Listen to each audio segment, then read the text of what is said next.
ನಮಸ್ಕಾರ. ಮುಖ್ಯಾಂಶಗಳು. ಸಂಸತ್ತಿನ ಮುಂಗಾರು ಅಧಿವೇಶನ ಆರಂಭ. ಕೋವಿಡ್ ಶಿಷ್ಟಾಚಾರಗಳೊಂದಿಗೆ 2 ಪಾಳಿಯಲ್ಲಿ ಸದನಗಳ ಕಲಾಪ. ಮೊದಲ ದಿನವೇ ಲೋಕಸಭೆಯಲ್ಲಿ 2 ಪ್ರಮುಖ ವಿಧೇಯಕಗಳ ಅಂಗೀಕಾರ. ಕೃಷಿ ಉತ್ಪನ್ನಗಳ ಮುಕ್ತ ವ್ಯಾಪಾರಕ್ಕೆ 3 ಮಸೂದೆಗಳ ಮಂಡನೆ. ರೈತರು ತಮ್ಮ ಆಯ್ಕೆಯ ಹೂಡಿಕೆದಾರರೊಂದಿಗೆ ತೊಡಗಿಸಿಕೊಳ್ಳಲು ಅನುಕೂಲ. ಸಚಿವ ನರೇಂದ್ರ ಸಿಂಗ್ ತೋಮರ್. ಕೊರೋನಾ ಬಿಕ್ಕಟ್ಟಿನ ನಡುವೆ 18 ದಿನಗಳ ಸದನ ಸಮಾವೇಶ. ಕಲಾಪ ಫಲಪ್ರದತೆ ಹೆಚ್ಚಿಸಲು ಸದಸ್ಯರ ಸಹಕಾರ ಅಗತ್ಯ. ಸಭಾಪತಿ ಎಂ ವೆಂಕಯ್ಯನಾಯ್ಡು ಮನವಿ. ಹಾಗೂ ಮೇಕೆದಾಟು ಅಣೆಕಟ್ಟು ಯೋಜನೆ ಸದ್ಯದಲ್ಲೇ ಕೇಂದ್ರ ಪರಿಸರ ಸಚಿವರ ಭೇಟಿ. ಅಗತ್ಯ ಅನುಮತಿಗೆ ಮನವಿ. ರಮೇಶ್ ಜಾರಕಿಹೊಳಿ. ವಾರ್ತೆಗಳ ವಿವರ. ಕೋವಿಡ್ ಹಿನ್ನೆಲೆಯಲ್ಲಿ ಮುನ್ನೆಚ್ಚರಿಕೆ ಶಿಷ್ಟಾಚಾರಗಳೊಂದಿಗೆ ಸಂಸತ್ತಿನ ಮುಂಗಾರು ಅಧಿವೇಶನ ಇಂದಿನಿಂದ ಆರಂಭಗೊಂಡಿದೆ. ಲೋಕಸಭೆಯ ಅಧಿವೇಶನದ ಮೊದಲ ದಿನದ ಕಲಾಪದಲ್ಲಿ ಸಕ್ರಿಯವಾಗಿ ಪಾಲ್ಗೊಂಡ ಎಲ್ಲ ಸಂಸದರಿಗೆ ಧನ್ಯವಾದ ಅರ್ಪಿಸಿರುವ ಲೋಕಸಭಾ ಸ್ಪೀಕರ್ ಓಂ ಬಿರ್ಲಾ, ಇದು ಪ್ರಜಾಪ್ರಭುತ್ವವನ್ನು ಮತ್ತಷ್ಟು ಬಲಪಡಿಸಿದೆ ಎಂದು ಬಣ್ಣಿಸಿದ್ದಾರೆ. ಕಲಾಪವನ್ನು ದಿನದ ಮಟ್ಟಿಗೆ ಮುಂದೂಡುವ ಮುನ್ನ ಅವರು ಭಾರತೀಯ ವೈದ್ಯ ಪದ್ಧತಿ ರಾಷ್ಟ್ರೀಯ ಆಯೋಗ ಮಸೂದೆ 2020 ಮತ್ತು ಹೋಮಿಯೋಪಥಿ ಕುರಿತ ರಾಷ್ಟ್ರೀಯ ಆಯೋಗ ಮಸೂದೆ 2020 ಸದನ ಅಂಗೀಕರಿಸಿರುವುದಾಗಿ ಪ್ರಕಟಿಸಿ ಇತರ ವಿಧೇಯಕಗಳಿಗೆ ಸಂಬಂಧಿಸಿದ ಚರ್ಚೆಯಲ್ಲಿ ಸದಸ್ಯರಿಗೆ ಮಾತನಾಡಲು ಅವಕಾಶ ನೀಡುವ ಭರವಸೆ ನೀಡಿ ನಾಳೆ ಮಧ್ಯಾಹ್ನ 3 ಗಂಟೆಗೆ ಕಲಾಪವನ್ನು ಮುಂದೂಡಿದರು. ಸದನ ಕಲಾಪದ ವೇಳೆ ಕೇಂದ್ರ ಹಣಕಾಸು ಮತ್ತು ಸಾಂಸ್ಥಿಕ ವ್ಯವಹಾರಗಳ ಸಚಿವೆ ನಿರ್ಮಲಾ ಸೀತಾರಾಮನ್ ಅವಶ್ಯಕ ವಸ್ತುಗಳ ತಿದ್ದುಪಡಿ ಮಸೂದೆ 2020 ಮಂಡಿಸಿದರು. ಇದರ ಜೊತೆಗೆ ಈಗಾಗಲೇ ಮಂಡಿಸಲಾಗಿರುವ ಬ್ಯಾಂಕಿಂಗ್ ನಿಯಂತ್ರಣ ತಿದ್ದುಪಡಿ ಮಸೂದೆ 2020 ಹಿಂದಕ್ಕೆ ಪಡೆಯುವುದಾಗಿ ಪ್ರಸ್ತಾವನೆ ಮಂಡಿಸಿದರು. ಇದೇ ವೇಳೆ ಅವರು 2,35,852.87 ಕೋಟಿ ರೂಪಾಯಿಗಳ ಪ್ರಥಮ ಪೂರಕ ಬೇಡಿಕೆಯನ್ನು ಲೋಕಸಭೆಯಲ್ಲಿ ಮಂಡಿಸಿದರು. ಇದರಲ್ಲಿ 54 ಅನುದಾನಗಳು ಮತ್ತು 1 ಧನ ವಿನಿಯೋಗ ಹಾಗೂ ಒಟ್ಟು 2,35,852.87 ಕೋಟಿ ರೂಪಾಯಿಗಳ ಹೆಚ್ಚುವರಿ ವೆಚ್ಚಕ್ಕೆ ಅನುಮತಿಯು ಒಳಗೊಂಡಿದೆ.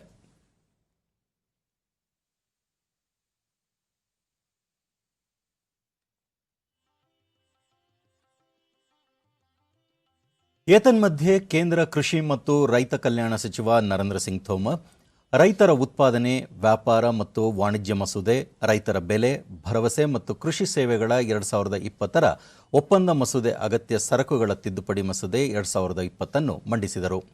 ಈ ಮಸೂದೆಗಳು ಕೃಷಿ ಉತ್ಪನ್ನಗಳ ತಡೆರಹಿತ ವ್ಯಾಪಾರಕ್ಕೆ ಅನುವು ಮಾಡಿಕೊಡುತ್ತದೆ ಮತ್ತು ರೈತರಿಗೆ ತಮ್ಮ ಆಯ್ಕೆಯ ಹೂಡಿಕೆದಾರರೊಂದಿಗೆ ತೊಡಗಿಸಿಕೊಳ್ಳಲು ಅಧಿಕಾರ ನೀಡುತ್ತದೆ. ಇವು ರೈತರ ಕಲ್ಯಾಣಕ್ಕೆ ಸರ್ಕಾರದ ಬದ್ಧತೆಯನ್ನು ಬಿಂಬಿಸುತ್ತವೆ ಎಂದು ಹೇಳಿದರು.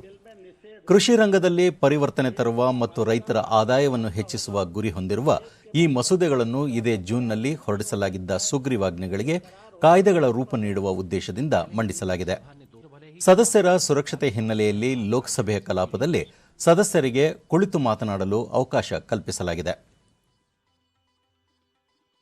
ವಿಶ್ವದ 215 ರಾಷ್ಟ್ರಗಳು ಇದೇ 11ರವರೆಗೆ ಕೋವಿಡ್ನಿಂದ ಬಾಧಿತವಾಗಿದ್ದು, ವಿಶ್ವ ಆರೋಗ್ಯ ಸಂಸ್ಥೆಯ ಅಂಕಿಅಂಶಗಳ ರೀತ್ಯಾ 2,79,00,000 ಕೊರೋನಾ ಸೋಂಕು ದೃಢಪಟ್ಟ ಪ್ರಕರಣಗಳಿದ್ದು 9,05,000 ಸಾವು ಸಂಭವಿಸಿದೆ ಎಂದು ಕೇಂದ್ರ ಆರೋಗ್ಯ ಮತ್ತು ಕುಟುಂಬ ಕಲ್ಯಾಣ ಸಚಿವ ಡಾ ಹರ್ಷವರ್ಧನ್ ಲೋಕಸಭೆಯಲ್ಲಿಂದು ತಿಳಿಸಿದ್ದಾರೆ.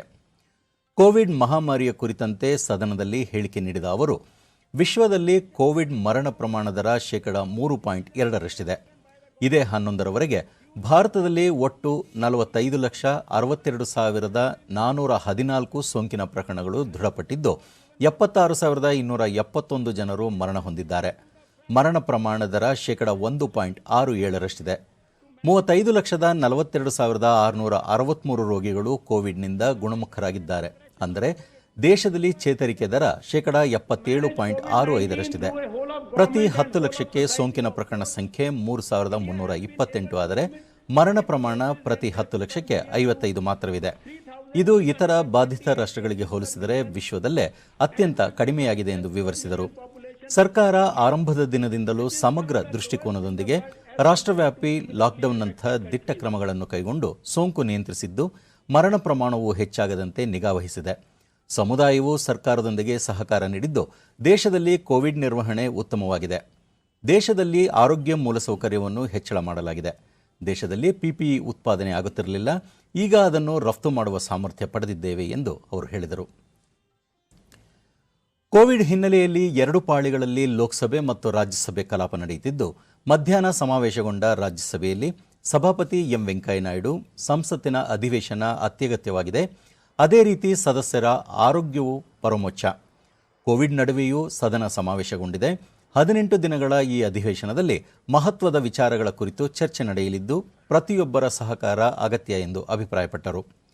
ಸಂಶೋಧನೆಗಳ ರೀತ್ಯ ಮತ್ತು 1978ರಿಂದ ಸಂಸತ್ತಿನಲ್ಲಿ ಲಭ್ಯವಿರುವ ಮಾಹಿತಿಯ ರೀತ್ಯ ಕಳೆದ 25 ವರ್ಷಗಳಲ್ಲಿ ಸದನದ ಕಲಾಪದ ಫಲಪ್ರದತೆ ಇಳಿಮುಖವಾಗುತ್ತದೆ. ಈ ನಡುವೆ ಬೆಳ್ಳಿ ರೇಖೆ ಎಂಬಂತೆ ಕಳೆದ 3 ಅಧಿವೇಶನದ ಫಲಪ್ರದತೆ 94.6 ಆಗಿದ್ದು, ಹಲವು ಮಹತ್ವದ ಮಸೂದೆಗಳನ್ನು ಅಂಗೀಕರಿಸಲಾಗಿದೆ. ಇದೇ ಸಂಪ್ರದಾಯ ಮುಂದುವರಿಯಲಿ ಎಂದು ಹಾರೈಸಿದರು. ನಂತರ ಹಿಂದಿ ದಿವಸದ ಶುಭ ಕೋರಿದ ಅವರು, ಯಾವುದೇ ಭಾಷೆಯೂ ಮೇಲಲ್ಲ, ಯಾವುದೇ ಭಾಷೆಯೂ ಕೀಳಲ್ಲ. ಎಲ್ಲ ಭಾರತೀಯ ಭಾಷೆಗಳು ಆದರಣೀಯವಾಗಿವೆ.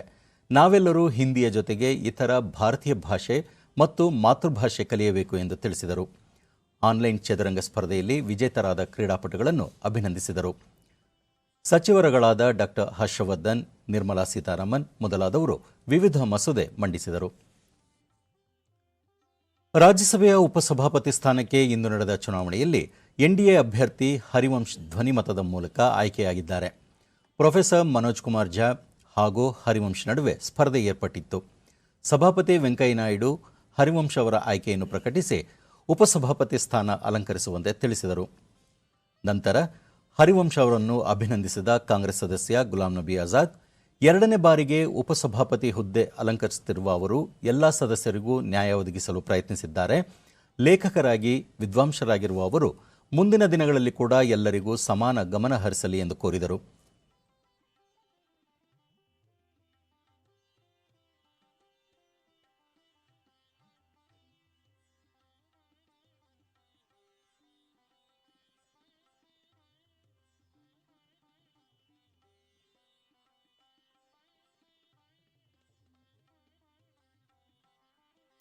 ನಂತರ ಡೆರಿಕ್ ಓಬ್ರಿಯಾನ್, ಪತ್ರಕರ್ತರೂ ಆದ ಹರಿವಂಶ್ ಅವರು ಮಾಧ್ಯಮ ರಂಗ ಮತ್ತು ಶಾಸಕಾಂಗದ ಪ್ರತಿನಿಧಿಯಾಗಿದ್ದಾರೆ ಎಂದು ತಿಳಿಸಿದರು.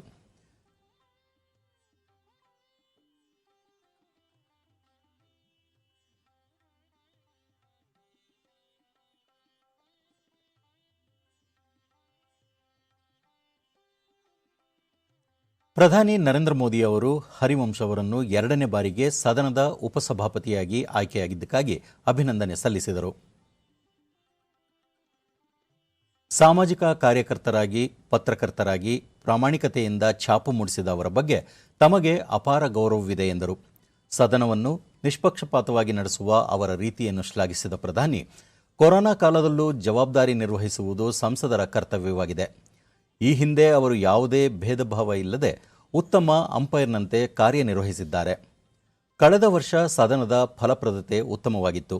ಈ ಬಾರಿ ಫಲಪ್ರದತೆಯ ಜೊತೆಗೆ ಸಕಾರಾತ್ಮಕತೆಯೂ ಬೆಳೆಯಲಿ ಎಂದು ಆಶಿಸಿದರು. ವಿವಿಧ ಪಕ್ಷಗಳ ಸದಸ್ಯರು ಹರಿವಂಶ್ ಅವರನ್ನು ಹೃತ್ಪೂರ್ವಕವಾಗಿ ಅಭಿನಂದಿಸಿದರು. ವಿಶಿಷ್ಟ ವಾತಾವರಣದಲ್ಲಿ ಸಂಸತ್ತಿನ ಮುಂಗಾರು ಅಧಿವೇಶನ ನಡೆಯುತ್ತಿದ್ದು, ಕೊರೋನಾ ಸಂಕಷ್ಟದ ಪರಿಸ್ಥಿತಿ ನಡುವೆಯೂ ಕರ್ತವ್ಯದ ಮಾರ್ಗ ಅನುಸರಿಸಿರುವ ಸದನದ ಎಲ್ಲ ಸದಸ್ಯರಿಗೂ ಅಭಿನಂದನೆ ಸಲ್ಲಿಸುತ್ತೇನೆ ಎಂದು ಪ್ರಧಾನಿ ನರೇಂದ್ರ ಮೋದಿ ಹೇಳಿದ್ದಾರೆ. ಕಲಾಪ ಆರಂಭಕ್ಕೂ ಮುನ್ನ ಸಂಸತ್ ಭವನದ ಆವರಣದಲ್ಲಿ ಅವರು, ಈ ಬಾರಿಯ ಅಧಿವೇಶನ ಬೆಳಗ್ಗೆ ಮತ್ತು ಸಂಜೆಯಂತೆ 2 ಅವಧಿಗಳಲ್ಲಿ ನಡೆಯುತ್ತಿದೆ. ಶನಿವಾರ, ಭಾನುವಾರ ಸಹ ಕಲಾಪ ನಡೆಸಲು ಸರ್ವ ಸದಸ್ಯರು ಒಪ್ಪಿಗೆ ಸೂಚಿಸಿದ್ದಾರೆ. ದೇಶದ ಹಿತದೃಷ್ಟಿಯಿಂದ ಮಹತ್ವದ ನಿರ್ಣಯಗಳು ಜಾರಿಯಾಗಲಿದ್ದು, ಅನೇಕ ವಿಚಾರಗಳ ಕುರಿತು ಚರ್ಚೆ ನಡೆಯಲಿವೆ. ವಿಭಿನ್ನ ರೀತಿಯಲ್ಲಿ ವಿಶೇಷವಾಗಿ ಹೊಸ ವಿಚಾರಗಳೊಂದಿಗೆ ಚರ್ಚೆಗಳು ನಡೆದಲ್ಲಿ ಸದನ ಮತ್ತು ದೇಶಕ್ಕೆ ಹೆಚ್ಚಿನ ಪ್ರಯೋಜನವಾಗಲಿದೆ. ಪ್ರತಿಯೊಬ್ಬರೂ ಮೌಲ್ಯಯುತ ಈ ಚರ್ಚೆಯಲ್ಲಿ ಪಾಲ್ಗೊಳ್ಳೋಣ ಎಂದು ಹೇಳಿದರು. ಕೊರೋನಾ ಪರಿಸ್ಥಿತಿಯ ಕಾರಣ ಸೂಚಿಸಿರುವ ಎಲ್ಲ ನಿಯಮಗಳ ಪಾಲನೆ ಅಗತ್ಯವಾಗಿದೆ.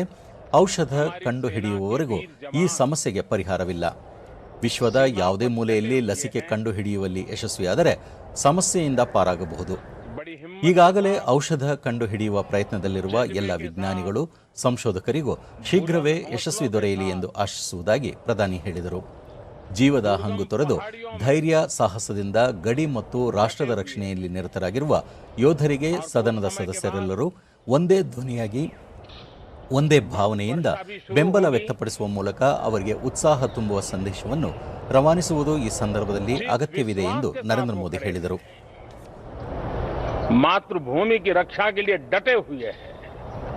ये सदन भी, सदन के सभी सदस्य एक स्वर से, एक भाव से, एक भावना से, एक संकल्प से वो संदेश देंगे, सेना के जवानों के पीछे देश खड़ा है, संसद और सांसद सदस्यों के माध्यम से खड़ा है, पूरा सदन एक स्वर से देश के वीर जवानों के पीछे खड़ा है। ये बहुत ही मजबूत संदेश भी ये सदन देगा, सभी माननीय सदस्य देंगे, ऐसा मेरा पूरा विश्वास है। ರಾಜ್ಯದಲ್ಲಿ ಇಂದು ಹೊಸದಾಗಿ 8,244 ಕೋವಿಡ್ ಪ್ರಕರಣಗಳು ದೃಢಪಟ್ಟಿದ್ದು, ಇದರೊಂದಿಗೆ ಒಟ್ಟು ಸೋಂಕು ಪ್ರಕರಣಗಳ ಸಂಖ್ಯೆ 4,67,689ಕ್ಕೆ ಏರಿಕೆಯಾಗಿದೆ. ಇಂದು 8,865 ಮಂದಿ ಆಸ್ಪತ್ರೆಯಿಂದ ಬಿಡುಗಡೆಯಾಗಿದ್ದು, ಇದುವರೆಗೂ ಗುಣಮುಖಗೊಂಡವರ ಸಂಖ್ಯೆ 3,61,823ಕ್ಕೆ ತಲುಪಿದೆ. ಇಂದು 119 ಮಂದಿ ಸಾವನ್ನಪ್ಪಿದ್ದು, ಮೃತಪಟ್ಟವರ ಸಂಖ್ಯೆ 7,384ಕ್ಕೆ ಏರಿಕೆಯಾಗಿದೆ. ಸದ್ಯ ರಾಜ್ಯದಲ್ಲಿ 98,463 ಸಕ್ರಿಯ ಪ್ರಕರಣಗಳಿವೆ. 800 ಮಂದಿ ರಾಜ್ಯದ ವಿವಿಧ ಆಸ್ಪತ್ರೆಗಳಲ್ಲಿ ತೀವ್ರ ನಿಗಾ ಘಟಕದಲ್ಲಿ ಚಿಕಿತ್ಸೆ ಪಡೆಯುತ್ತಿದ್ದಾರೆ. 45,961 ಮಂದಿಗೆ ಇಂದು ಪರೀಕ್ಷೆ ನಡೆಸಿದ್ದು, ಇದುವರೆಗೂ 38,46,937 ಮಂದಿಗೆ ಕೊರೋನಾ ಪರೀಕ್ಷೆ ನಡೆಸಲಾಗಿದೆ ಎಂದು ಆರೋಗ್ಯ ಮತ್ತು ಕುಟುಂಬ ಕಲ್ಯಾಣ ಇಲಾಖೆ ತಿಳಿಸಿದೆ.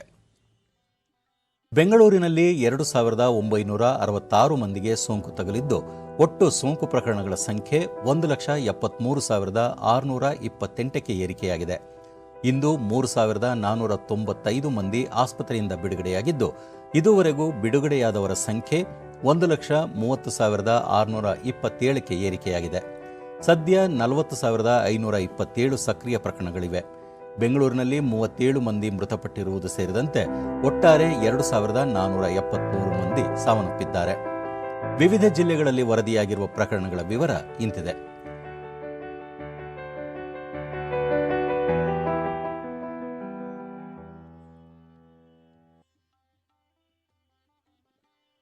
ಬೆಳಗಾವಿ ವಿಭಾಗೀಯ ಮಟ್ಟದ ಬೆಳೆ ಸಮೀಕ್ಷೆ ಕಾರ್ಯ ಮತ್ತು ವಿವಿಧ ಯೋಜನೆಗಳ ಪ್ರಗತಿ ಪರಿಶೀಲನಾ ಸಭೆ ಬೆಳಗಾವಿಯ ಸುವರ್ಣಸೌಧದಲ್ಲಿಂದು ಕೃಷಿ ಸಚಿವ ಬಿಸಿ ಪಾಟೀಲ್ ಅಧ್ಯಕ್ಷತೆಯಲ್ಲಿ ನಡೆಯಿತು. ಈ ವಿಭಾಗ ವ್ಯಾಪ್ತಿಗೆ ಬರುವ ಬೆಳಗಾವಿ ಸೇರಿದಂತೆ 7 ಜಿಲ್ಲೆಗಳ ಕೃಷಿ ಇಲಾಖೆಯ ಅಧಿಕಾರಿಗಳು ಪಾಲ್ಗೊಂಡಿದ್ದರು.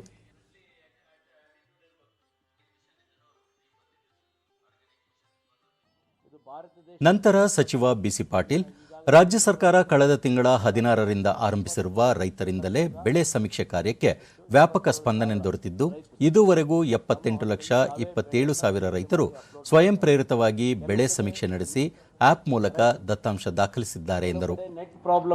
ಮುಂಗಾರು ಹಂಗಾಮಿಗೆ ರೈತರಿಗೆ ಅಗತ್ಯವಿರುವ ರಸಗೊಬ್ಬರ ಪೂರೈಕೆಗೆ ರಾಜ್ಯ ಸರ್ಕಾರ ಕ್ರಮ ಕೈಗೊಂಡಿದೆ. 16,95,000 ಮೆಟ್ರಿಕ್ ಟನ್ ರಸಗೊಬ್ಬರಕ್ಕೆ ಬೇಡಿಕೆ ಬಂದಿತ್ತು. ಇದಕ್ಕೆ ಬದಲಾಗಿ 21,78,000 ಮೆಟ್ರಿಕ್ ಟನ್ ರಸಗೊಬ್ಬರವನ್ನು ಇದುವರೆಗೂ ಪೂರೈಸಲಾಗಿದೆ. ರಸಗೊಬ್ಬರ ಅಕ್ರಮ ದಾಸ್ತಾನು ಮಾಡಿದ ಆರೋಪ ಮಾಡಿದ 117 ಅಂಗಡಿಗಳ ಮಾಲೀಕರ ವಿರುದ್ಧ ಕ್ರಿಮಿನಲ್ ಅಪರಾಧ ಮೊಕದ್ದಮೆ ಹೂಡಲಾಗಿದೆ ಎಂದರು. ಪ್ರಧಾನಮಂತ್ರಿ ಕಿಸಾನ್ ಸಮ್ಮಾನ್ ಯೋಜನೆಯಡಿ ಕೇಂದ್ರ ಸರ್ಕಾರ 52,49,000 ರೈತರ ಬ್ಯಾಂಕ್ ಖಾತೆಗಳಿಗೆ 14,845 ಕೋಟಿ ರೂಪಾಯಿಗೂ ಹೆಚ್ಚು ಹಣವನ್ನು ಜಮೆ ಮಾಡಲಾಗಿದೆ. ರಾಜ್ಯ ಸರ್ಕಾರದಿಂದ 50,52,000 ರೈತರಿಗೆ ಇದುವರೆಗೂ 1,010 ಕೋಟಿ ರೂಪಾಯಿಗಳನ್ನು ಆರ್ಥಿಕ ನೆರವನ್ನು ರೈತರ ಖಾತೆಗಳಿಗೆ ಜಮೆ ಮಾಡಲಾಗಿದೆ.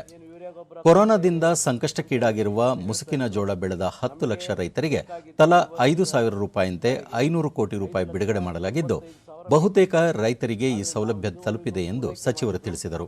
8,03,000 ಮೆಟ್ರಿಕ್ ಟನ್ ಅಂದರೆ 2,08,000 ಮೆಟ್ರಿಕ್ ಟನ್ನನ್ನು ನಾವು ಈಗಾಗಲೇ ಪೂರೈಕೆ ಮಾಡಿದ್ದೇವೆ. 117 ಅಂಗಡಿಗಳ ಮೇಲೆ ಕರ್ನಾಟಕ ರಾಜ್ಯಾದ್ಯಂತ ಯಾರು ಈ ಅಂಗಡಿಯಲ್ಲಿ ಗೊಬ್ಬರವನ್ನು ಗೋಡೌನ್ಗಳಲ್ಲಿ ಅಕ್ರಮವಾಗಿ ದಾಸ್ತಾನು ಮಾಡಿಕೊಂಡು ಅದನ್ನು ಹೆಚ್ಚು ಬೆಲೆಗೆ ಮಾರ್ತಿದ್ರು. ಅಂತಹ 117 ಅಂಗಡಿಗಳ ಲೈಸೆನ್ಸನ್ನು ರದ್ದು ಮಾಡಿಸಿ ಅವ್ರ ಮೇಲೆ ಕ್ರಿಮಿನಲ್ ಕೇಸ್ಗಳನ್ನು ಕೂಡ ನಾವು ಮಾಡಿದ್ದೀವಿ. PMKSYಯಲ್ಲಿ ಪ್ರಧಾನಮಂತ್ರಿ ಕೃಷಿ ಸಮ್ಮಾನ ಯೋಜನೆಯಲ್ಲಿ ಇದುವರೆಗೂ ಕೇಂದ್ರ ಸರ್ಕಾರದಿಂದ 52.49 ಲಕ್ಷ ರೈತರಿಗೆ 4845.15 ಕೋಟಿ ರೂಪಾಯಿಗಳ ಹಣ ನೇರವಾಗಿ ಬ್ಯಾಂಕ್ಗಳ ಮೂಲಕ DBT ರೈತರ ನೇರವಾದಂಥ ಅಕೌಂಟಿಗೆ ಹೋಗಿದೆ. ರಾಜ್ಯ ಸರ್ಕಾರದಿಂದ 50,52,000 ರೈತರಿಗೆ 1,010 ಕೋಟಿ 10.44 ಕೋಟಿ ರೂಪಾಯಿಗಳ ಆರ್ಥಿಕ ನೆರವು ಕೂಡ ವರ್ಗಾವಣೆ ಆಗಿದೆ. ಈಗ ಜಾಹೀರಾತು, ನಂತರ ವಾರ್ತಾ ಪ್ರಸಾರ ಮುಂದುವರಿಯುತ್ತದೆ.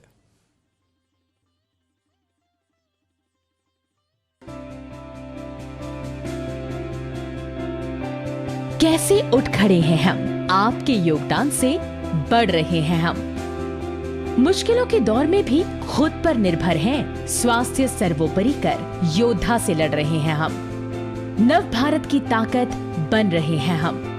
इन चुनौतियों में भी रुका नहीं विकास, डट कर खड़े रहे रक्षक हमारे, पूरी हो रही है जीतने की आस। आत्मनिर्भर भारत बना रहे हैं हम, आपके योगदान से बढ़ रहे हैं हम। आपका दिया गया आयकर भारत को देता है हर पल ताकत। अपने अग्रिम कर की दूसरी किश्त अदा करें 15 सितंबर 2020 तक, क्योंकि प्रत्येक आयकर दाता है राष्ट्र निर्माता।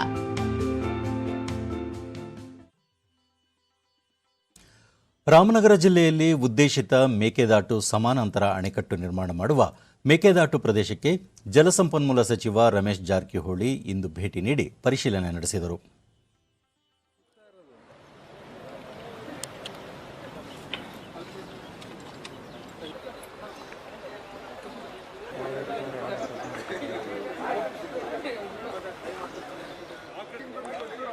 ಬಳಿಕ ರಮೇಶ್ ಜಾರಕಿಹೊಳಿ ಮೇಕೆದಾಟು ಅಣೆಕಟ್ಟು ನಿರ್ಮಾಣ ಕುರಿತಂತೆ ವಿಸ್ತೃತ ಯೋಜನಾ ವರದಿ ಸಿದ್ಧಪಡಿಸಲಾಗಿದೆ.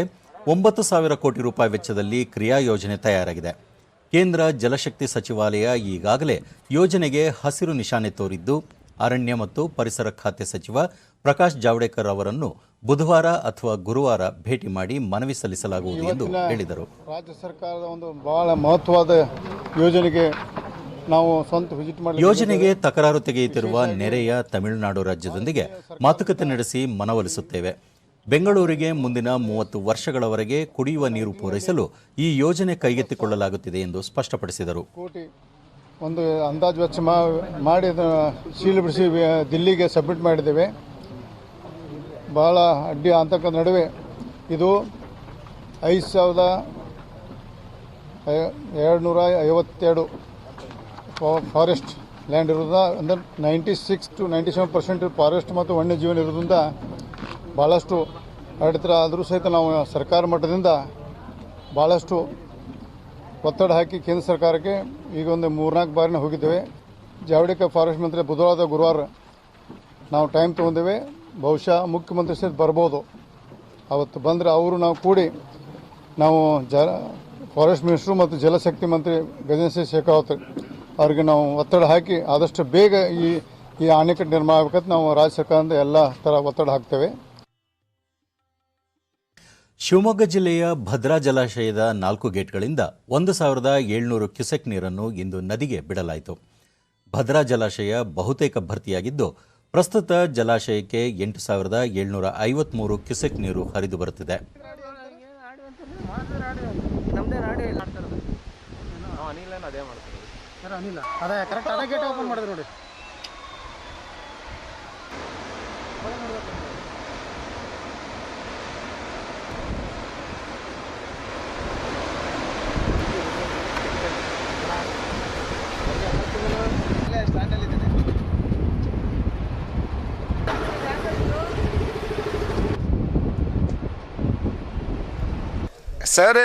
ಭದ್ರಾ ಅಣೆಕಟ್ಟೆಯ ಸೂಪರಿಂಟೆಂಡೆಂಟ್ ಇಂಜಿನಿಯರ್ ಚಂದ್ರಹಾಸ್ ಒಳಹರಿವಿನ ಪ್ರಮಾಣ ನೋಡಿಕೊಂಡು ನೀರು ಬಿಡಲಾಗುತ್ತಿದೆ. ವಿದ್ಯುತ್ ಯೋಜನೆ, ಎಡದಂಡೆ, ಬಲದಂಡೆ ಹಾಗೂ ವಾಣಿವಿಲಾಸ ಸಾಗರ ಸೇರಿ ವಿವಿಧೋದ್ದೇಶಗಳಿಗೆ 3,000ಕ್ಕೂ ಹೆಚ್ಚು ಕ್ಯೂಸೆಕ್ ನೀರನ್ನು ಬಿಡಲಾಗುತ್ತಿದೆ ಎಂದು ಹೇಳಿದರು. ಮೂಲಕ 1,700 ಕ್ಯೂಸೆಕ್ಸ್ ನೀರು ಬಿಡ್ತಾ ಇದ್ದೀವಿ. 3 ಇಂಚ್ ನೀರು ಎತ್ತಿ 1700 ಕ್ಯೂಸೆಕ್ಸ್ನ ಒಳಗೆ ಬಿಡ್ತಾ ಇದ್ದೀವಿ. ಪ್ಲಸ್ KPC ಅವ್ರಿಗೆ 1200 ಕ್ಯೂಸೆಕ್ಸ್ ನೀರು ಬಿಡ್ತಾ ಇದ್ದೀವಿ. ಒಟ್ಟು ಹೊಳೆನಲ್ಲಿ 2900 ಕ್ಯೂಸೆಕ್ಸ್ ನೀರು ಒಳಗೆ ಹೋಗ್ತಾ ಇದೆ. ಅದಲ್ಲದೆ RBCನಲ್ಲಿ 1000 ಕ್ಯೂಸೆಕ್ಸು, LBCನಲ್ಲಿ 100 ಕ್ಯೂಸೆಕ್ಸು, ಆಮೇಲೆ ಅಪ್ಪರ್ ಭದ್ರಾ ಪ್ರಾಜೆಕ್ಟ್ಗೆ 700 ಕ್ಯೂಸೆಕ್ಸು, ಆಮೇಲೆ ಲೀಕ್ ಆಗ್ತಾ ಇರುವಂಥ ನೀರು 50 ಕ್ಯೂಸೆಕ್ಸು, ಟೋಟಲ್ಲು 3000 ಚಿಲ್ಲರೆ ಕ್ಯೂಸೆಕ್ಸು ಔಟ್ಸೈಡ್ ಹೋಗ್ತಾ ಇದೆ. ನಮಗೆ ಬರ್ತಾ ಇರೋದು 8453 ಕ್ಯೂಸೆಕ್ಸು, ಹೋಗ್ತಾ ಇರೋದು 3000 ಚಿಲ್ಲರೆ ಕ್ಯೂಸೆಕ್ಸು. ಇದು ಡ್ಯಾಮ್ ಇನ್ನೂ ಜಾಸ್ತಿ ಆಯಿತು ಅಂತಂದರೆ ಇನ್ನೊಂದು ಸ್ವಲ್ಪ ರೈಸ್ ಮಾಡ್ಕೊಂಡು ಔಟ್ಸೈಡು ರಿವರ್ಗೆ ಬಿಡ್ತಾ ಇರ್ತೀವಿ ಸಾಹೇಬ್ರೆ. ವಿಧಾನಸಭೆ ವಿರೋಧ ಪಕ್ಷದ ನಾಯಕ ಸಿದ್ದರಾಮಯ್ಯ ಅವರಿಂದು ತಮ್ಮ ಸ್ವಕ್ಷೇತ್ರ ಬಾದಾಮಿಯ ಪ್ರವಾಹ ಬಾಧಿತ ಗ್ರಾಮಗಳಿಗೆ ಭೇಟಿ ನೀಡಿ ಪರಿಶೀಲಿಸಿದರು. ಈ ವೇಳೆ ಸಂತ್ರಸ್ತರಿಂದ ಅಹವಾಲು ಸ್ವೀಕರಿಸಿದರು.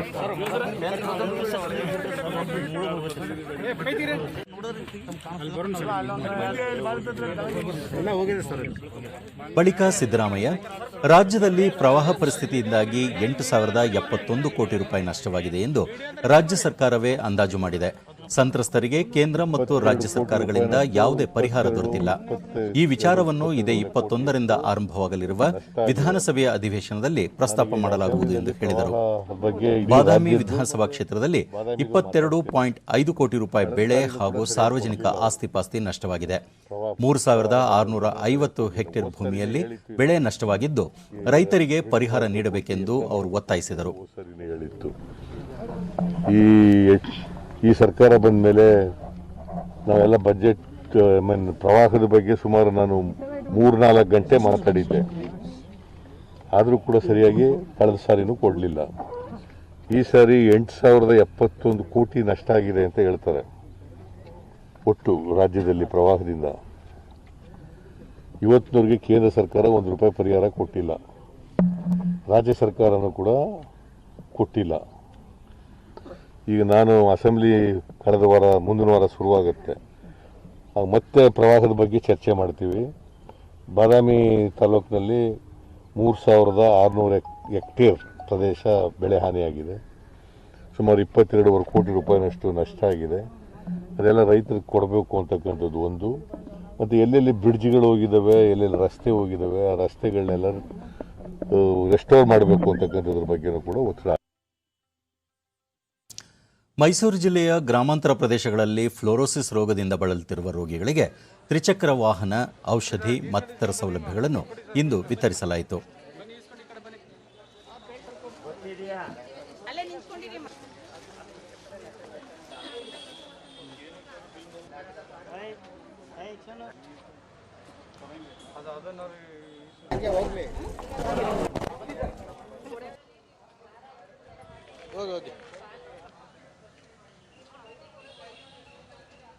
ಡಿಡಿ ನ್ಯೂಸ್ನೊಂದಿಗೆ ಫಲಾನುಭವಿ ನಂಜುಂಡಪ್ಪ, ಫ್ಲೋರೋಸಿಸ್ ಸಮಸ್ಯೆಯಿಂದ ತಮಗೆ ಓಡಾಡಲು ಕಷ್ಟವಾಗಿತ್ತು.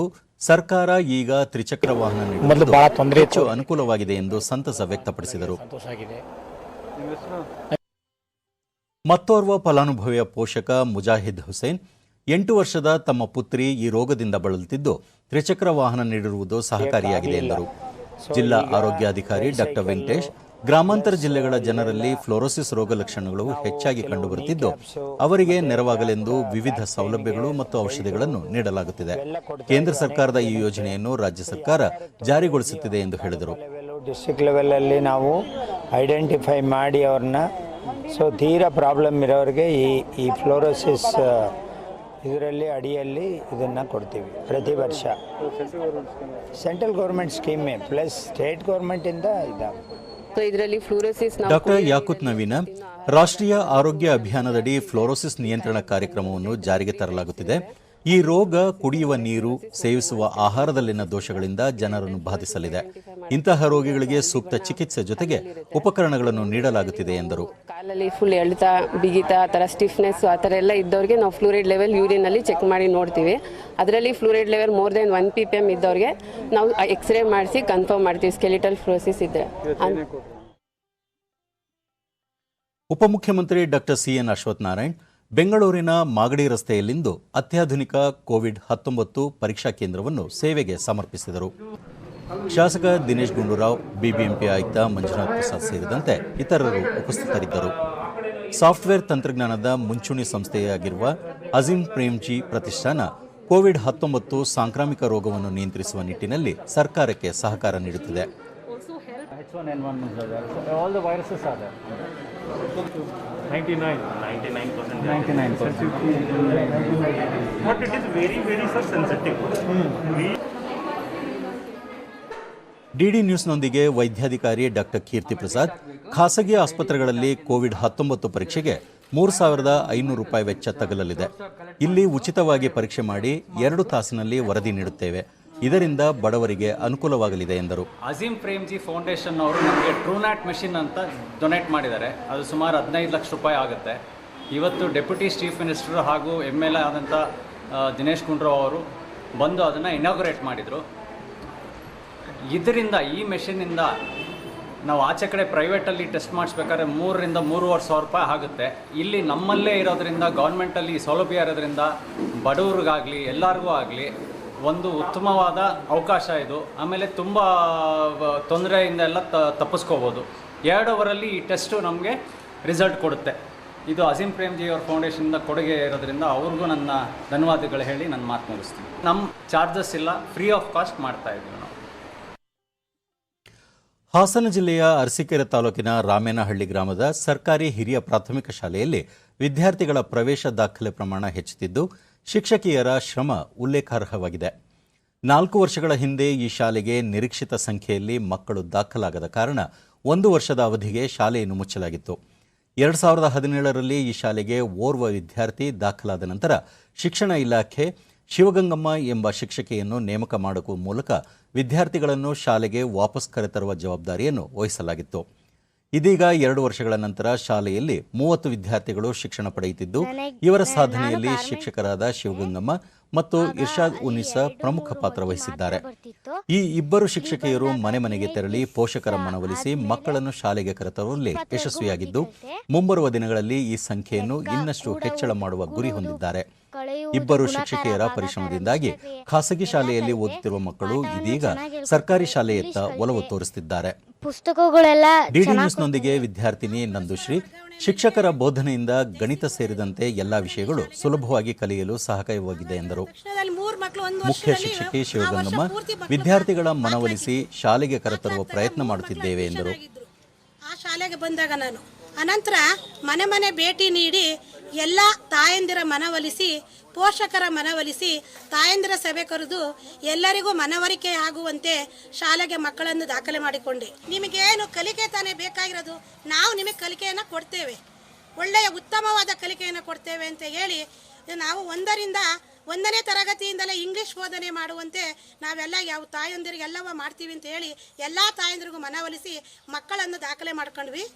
ಮೊದಲನೇ ಇದು ಏನಂದ್ರೆ ಶಿಕ್ಷಕಿ ಇರ್ಷಾದ್ ಉನ್ನೀಸಾ ಕೋವಿಡ್-19 ಸಂದರ್ಭದಲ್ಲಿ ವಿದ್ಯಾಗಮ ಹಾಗೂ ನಲಿ ಕಲಿ ಯೋಜನೆಯಡಿ ಮಕ್ಕಳಲ್ಲಿ ಕಲಿಕಾ ಆಸಕ್ತಿ ಮೂಡಿಸುತ್ತಿದ್ದೇವೆ ಎಂದರು. ನಿಜವಾಗ್ಲೂ ನಾಳೆ ಅವರು ಉತ್ತಮ ದೇಶದ ಪ್ರಜೆ ಆಗ್ತಾರೆ ಅನ್ನೋದಕ್ಕೆ ಯಾವ ಸಂಶಯನೂ ಇಲ್ಲ. ಹಾಗಾಗಿ ಈ ಶಾಲೆಗೆ ಬಂದಾಗ ಸುಮಾರು 12 ಮಕ್ಕಳು ಇದ್ರು ಅನ್ಸುತ್ತೆ ನಾನು ಬಂದಾಗ. ಈಗ ಅದರ ಸಂಖ್ಯೆ 28-30 ಆಗ್ತಾ ಬರ್ತಾ ಇದೆ. ಅಂದರೆ ನಾವು ಹೆಚ್ಚು ಚಟುವಟಿಕೆ ಆಧಾರಿತ ಸಾಮರ್ಥ್ಯ ಆಧಾರಿತ ಕಲಿಕೆಯನ್ನು ಮಕ್ಕಳಿಗೆ ಕೊಡ್ತಾ ಇದ್ದೀವಿ.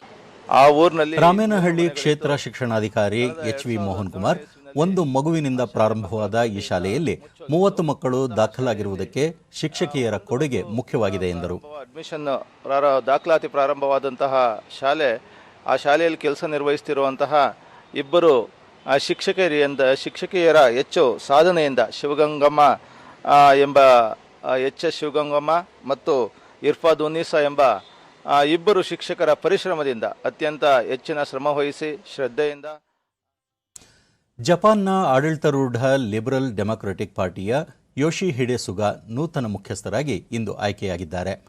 ಶಿಂಜೋ ಅಬೆ ಅವರ ಉತ್ತರಾಧಿಕಾರಿಯಾಗಲು ಸುಗಾ ಅವರು 377 ಮತ ಪಡೆದರು. ಉಳಿದಿಬ್ಬರು ಪ್ರತಿಸ್ಪರ್ಧಿಗಳು ಒಟ್ಟಾರೆ 157 ಮತ ಪಡೆದರು. ಆರೋಗ್ಯದ ಕಾರಣದ ಮೇಲೆ ಅಬೆ ಅವರು ಕಳೆದ ತಿಂಗಳು ತಾವು ಪ್ರಧಾನಿ ಹುದ್ದೆಗೆ ರಾಜೀನಾಮೆ ನೀಡುವುದಾಗಿ ಪ್ರಕಟಿಸಿದ್ದರು. ಸುಗಾ ಅವರು ಪ್ರಸ್ತುತ ಅಬೆ ಅವರ ಸರ್ಕಾರದಲ್ಲಿ ಮುಖ್ಯ ಸಂಪುಟ ಕಾರ್ಯದರ್ಶಿಯಾಗಿ ಕಾರ್ಯನಿರ್ವಹಿಸುತ್ತಿದ್ದಾರೆ. ಬುಧವಾರ ವಿಶೇಷ ಅಧಿವೇಶನದಲ್ಲಿ ಅವರನ್ನು ಪ್ರಧಾನಮಂತ್ರಿಯಾಗಿ ದೃಢೀಕರಿಸಲಾಗುವುದು. ಕೊನೆಯಲ್ಲಿ ಮತ್ತೊಮ್ಮೆ ಮುಖ್ಯಾಂಶಗಳು. ಸಂಸತ್ತಿನ ಮುಂಗಾರು ಅಧಿವೇಶನ ಆರಂಭ. ಕೋವಿಡ್ ಶಿಷ್ಟಾಚಾರಗಳೊಂದಿಗೆ 2 ಪಾಳಿಯಲ್ಲಿ ಸದನಗಳ ಕಲಾಪ. ಮೊದಲ ದಿನವೇ ಲೋಕಸಭೆಯಲ್ಲಿ 2 ಪ್ರಮುಖ ವಿಧೇಯಕಗಳ ಅಂಗೀಕಾರ. ಕೃಷಿ ಉತ್ಪನ್ನಗಳ ಮುಕ್ತ ವ್ಯಾಪಾರಕ್ಕೆ 3 ಮಸೂದೆಗಳ ಮಂಡನೆ. ರೈತರು ತಮ್ಮ ಆಯ್ಕೆಯ ಹೂಡಿಕೆದಾರರೊಂದಿಗೆ ತೊಡಗಿಸಿಕೊಳ್ಳಲು ಅನುಕೂಲ. ಸಚಿವ ನರೇಂದ್ರ ಸಿಂಗ್ ತೋಮರ್.